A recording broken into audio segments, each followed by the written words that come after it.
It has happened again, my people. Come and see how Wike's secret was exposed few hours ago. As you all know that Wike has been the top notch of all topic in the recent era of political system in Nigeria. In this video, I will show you how he was exposed. So if you are watching us for the very first time, welcome to Lajupok TV show. Kindly click the like button, comment and share this video across all social media platforms to get recommendations from YouTube, and also don't forget to click on the notification icons to get you notified of our new videos. We will be back shortly. Stay tuned. Welcome to Lajupok TV show. The whole of crime scene is happening in the street again. The center of political news, celebrity gossip, religious gossip, and happiness in the society. Join us, the voice of Africa. My people, as you all know, the country has been in a severe hardship crisis and economic breakdown. It is truly heartbreaking to see how our beloved nation continues to spiral into chaos. Yet we still have some gullible politicians who have perceived themselves as untouchable gods. Can you imagine what is happening in Edo State? The situation has deteriorated to the point where certain individuals threaten the state as their personal kingdom, boosting and running as if they have hold authority on earth. But you know what? It's not entirely their fault. It's the corrupt and broken system that allows these individuals to rise to power, a system where corruption thrives unchecked. If not for this rotten foundation, how could people like this even sit on the throne? The real question now is, what will come up the upcoming elections in Edo State?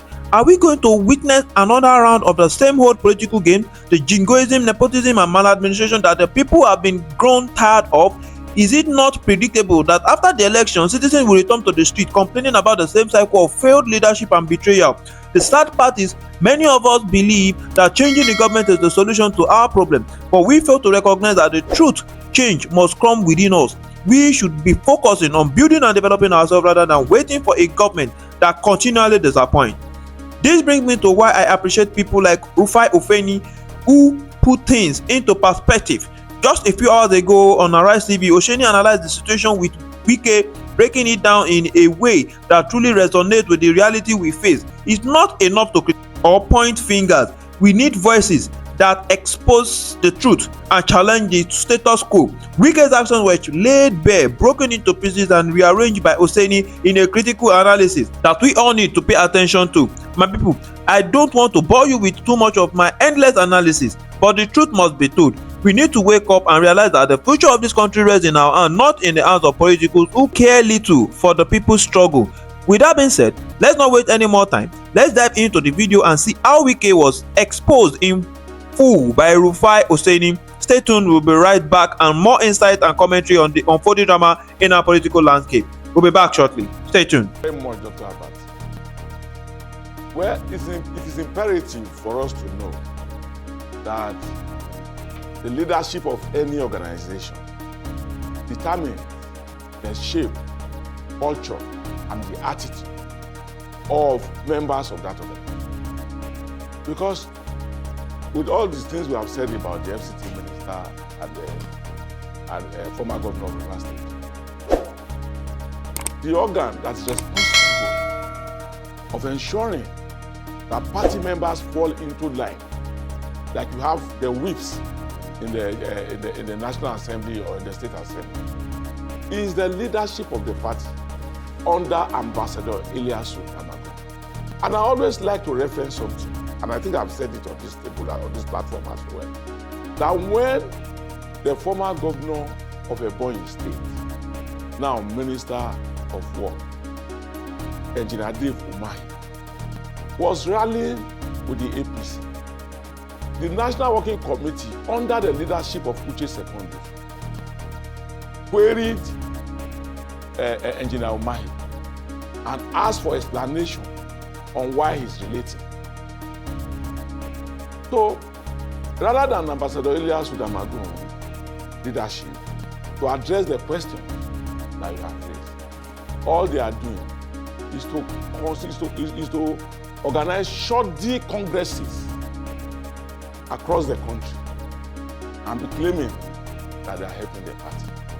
But I believe, because the point at which the party is now and the anger in the land, particularly among the members of the party, who are nursing the fears that the country might end up as a one-party state, given the approach of Chief Nyesom Wike. I know that Ambassador Elias Udamagu will very soon go and take his seat as Deputy National Chairman of the PDP and allow the North Central to produce a chairman that will put the party in the regime. Thank you, Dr. Abati. That Ambassador Damagum is the one covering up Nyesom Wike. Is that what you're saying?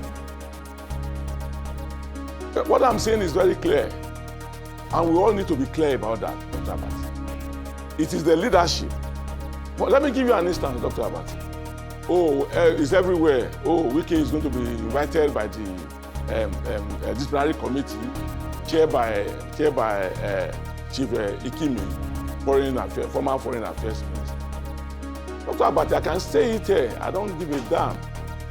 As we speak, Dr. Abati, as we are speaking, has the leadership of Elias Udamagu provided the convivial environment that will even enable the disciplinary committee to see?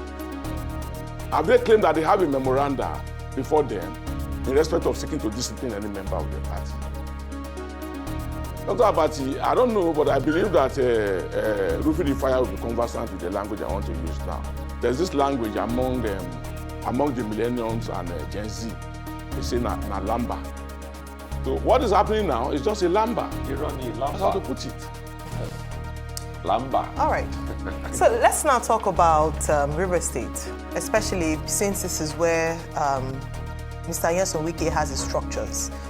And we had that huge conversation around who should be the leader of the party in the state. The governors, some of the governors had gone on to say that Governor Fubara, being the governor of the state, should ideally step into that position. But now we've seen the PDP again support Mr. Nyesom Wike, who is Minister of the FCT under an APC administration, to be the leader of the party in River State. Is that not a challenge? Is that because, you know, maybe you can throw more light on that since you've been in with the PDP for a while now, in terms of who should ideally be leader, and does that undermine Governor Fubara as governor, or a PDP governor of the state? Well, let me take the second question as the first. It does undermine the position of the governor of River State. Look, we have said this over and over and over and over. The situation in Rivers is very disturbing in the People's Democratic. And like I said earlier on, put the blame at the doorstep of the acting national chairman, Ambassador. Because they ought to have done what is right. They know within their minds. They know what the needful is. What is the needful? The needful is that in line with the convention of the party, except where a governor cedes that right, the governor of a state elected on the platform of the PDP had always been the leader of the party in the state. And we can even go back in history, in Nigerian political history, particularly in the then United Party of Nigeria, UPN, under the national leadership of Baba Obafemi Awolowo. The governors, where UPN had governors, were the leaders of their party. And that allows for cohesion. So what has happened in River State is an aberration.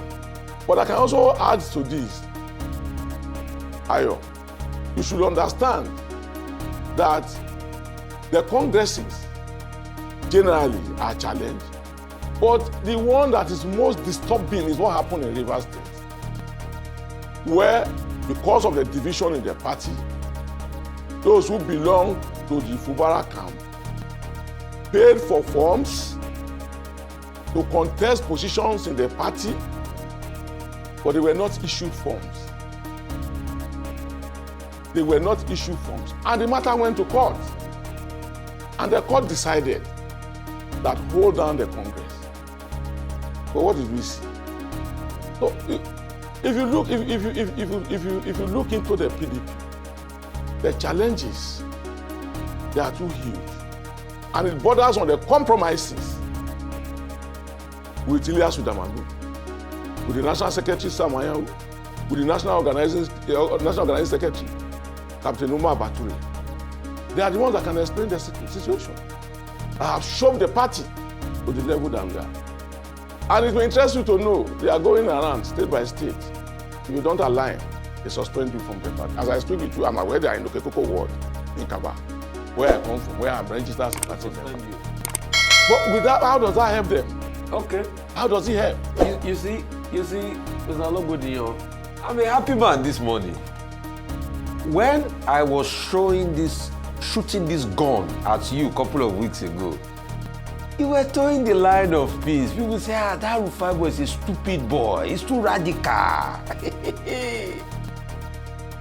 Nigeria Ogbojuboro. I'm sure they are now doing it in your face now. You have seen it. So you have become like Rufai this morning. You are blowing fire and brimstone. But I told you that this man has hijacked the soul of the party. He has become like the millennials say, Idon of the party. And my greater fear is, would you people be able to put your house in order? Or this man can declare 2027 for the PDP a fair accompli, a nolle, or let me use that word, a completed action, a nolle, like the lawyers, like Dr. Abazin was a nolle prosecute. They say there's no case there again. And is this not part of President Tinubu's playbook? Because when you look at it, number one, Labour is gone. Abure is the new Apapa. There's no how Peter Obi tried to wriggle himself out of it. Labour is gone. PDP is gone. Is this not strolling to victory for the APC? That's my first question. Second question would be, what is the price of integrity and decorum in our political space? Because it looks as though you politicians, once money exchange hands, lakaye goes out of the window. And that's exactly what is killing the PDP. A lot of favors have exchanged hands. And that's why anybody that talks, look at Dino Melaye now, they were quick to say they want to suspend him. But the people that are causing the wahala and the katakata and the PDP, they can't suspend them. What is the price of integrity and decorum in our political life? What are the things money cannot buy in our human exchange?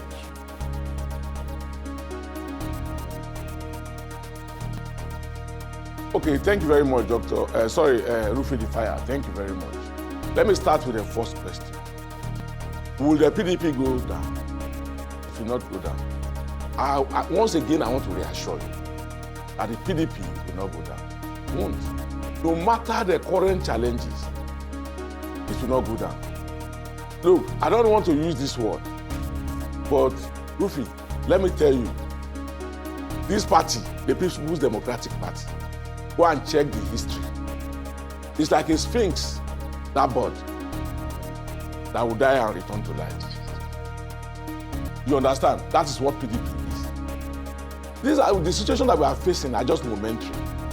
And I want to reassure Nigerians, particularly the members of the People's Democratic Party, don't lose faith. This party cannot die.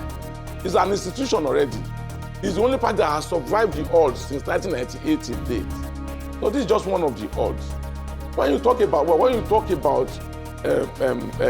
let me take your second question, bordering on integrity and what have you. Look, Rufi, since 1998, some people put this party together in the interest of our nation. Some people put their money together, put their resources together, and paid for Wadata. Some people have contributed the littlest of their own ability for the sustenance of the People's Democratic Party. They did not kill the party. So irrespective of the favors that any individual has given to the People's Democratic Party or the members of the People's Democratic Party, it should not be enough to seek to kill that platform that has elevated every member to whatever position that they occupy. So when you talk about integrity, yes, favors are normal. The leaders that have founded this party, did they not provide favors to members? Even when you look on the other flank, and you count the number of people that Bola Ahmed TINUBU as the president of the Republic of Nigeria has assisted within or without his party. Does it now mean that, oh, okay, he must pull down his own house? You don't do that. But let me take permission from Dr. Abati, who is an expert in this area, of talking about Greek mythology. There's what we call hubris. And every man must desire to rise above his hubris. Otherwise, such a person will face the consequences. So, I believe that the governor of Bauchi State, who is the chairman of the PDP Governors Forum, is working assiduously in relation with his colleagues, and I believe he's also cutting across to principal members of this party to ensure that the party does not go comatose. Rufi, let me tell you something. If the governors do not quickly align themselves, they will find themselves in a situation in which those who are returning, those who will leave office ahead of 2027, cannot even support a successor. And those who are doing their first term now, they will discover that to get a second term, they might need to go and kneel down before individual. So, and even our nation itself, it will be pushed into a one-party state. And people who are now fighting, but look at the anger in the society, look at the anger in their country, look at the pains in their country, look at the pangs in their country, look at how Nigerians are suffering. So, people have hope that, okay, no matter what, maybe in another 4 years, maybe we can make a replacement. On that note, well, all is fair in politics as it is in love and war. So it will not be fair to say, oh, it's TINUBU that is causing problems in APC or in Labour Party. Politics at the end of the day is all about strategy. The man with the better strategy wins. Thank you very much, Kola Logodinyo. Welcome back, my people. As you can see, the political drama surrounding the Edo State election in 2024 is not happening in a vacuum. It reflects broader challenges Nigerian faces, including economic stability and rising political tension. As noted, Governor Godwin Obaseki predict a violent election season, partly due to federal interference and political motivated arrest. This action has been created an atmosphere of distrust, much like the broader distrust Nigerians have for the government's ability to manage the economy. The political elite, including figures like Nelson Wike, are seen as part of the problem. Wike in particular has been central to ongoing debate about political manipulation, corruption and elite privilege. Just recently on Arise TV, Ufai Osheni pointed out the financial influence politicians wield, emphasizing the potential for such influence to undermine the electoral process. The mirror your assertion that certain politicians act as if they are gods, unchecked by the law or the people they serve. Economically, Nigeria's issues cannot be separated from the political landscape. Inflation, unemployment and economic stagnation has worsened under mismanagement, with the naira continuing to depreciate in value. The recent removal of fuel subsidy by the government under President TINUBU has caused widespread hardship for the African Nigeria. And to crown it all, even Dangote opened his own refinery, but everything went down. While it was intended as a reform to address government inefficiencies and reduce debt, the immediate impact has been an increase in the cost of living, with fuel prices skyrocketing and transport costs following suit. The connection between the political manipulation and economic hardship is undeniable. We are witnessing a system where the elite enrich themselves while ordinary Nigerians struggle under economic pressure. Politicians like Wike and those jockeying for power in Edo State are part of this circle. Elections may come and go, but without systematic reform, both in government and economic management, the people's plight remains unchanged. The 2024 Edo election raises significant questions. Will another election lead to tangible change, or will it reinforce the same patterns of political jingoism, nepotism and maladministration? And with the increasing cost of living and economic crisis hitting the country hard, one wonders whether the electorate is demoralized to demand real change. Nigeria's political elites who continue to line their pockets seem untouched by these crisis. Rufai's Hosseini's critique of the political process, particularly his analysis of Wike, highlight the core of this issue. We must move before thinking, and merely changing government will fix things. Instead, Nigeria needs to push for deeper institutional reform that tackle the root causes of economic and political dysfunction. Election in Edo may be a microcosm of a larger national issue, but they are also an opportunity for voters to make their voice heard. If this process is undermined by corruption and elite manipulation, the critical challenge remains: how can a country rebuild its economy while simultaneously reforming its political structure? Just like I'm saying, it requires more than just changing leaders. It requires a fundamental shift in how governance is approached, with a focus on transparency, accountability, and development that benefit all Nigerians, not just the political elites. Without that, the cycle of hardship will continue, with the powerful still acting as though they are untouchable. Much like the situation in Edo. In the coming months, Nigeria will be watching closely with this election significant as a turning point, or will it be another chapter in the same old story of political corruption and mismanagement? We can only hope that voices like Rufai Hosseini continue to challenge the status quo, pushing for a future where the system no longer allows individuals to act with impunity while the nation suffers. My people, this is where I'll be putting on this episode. So if you're watching us for the very first time, don't forget to like, comment, and share this video across all social media platforms, and also don't forget to click on the notification icon to get you recommended for our next video. Stay tuned.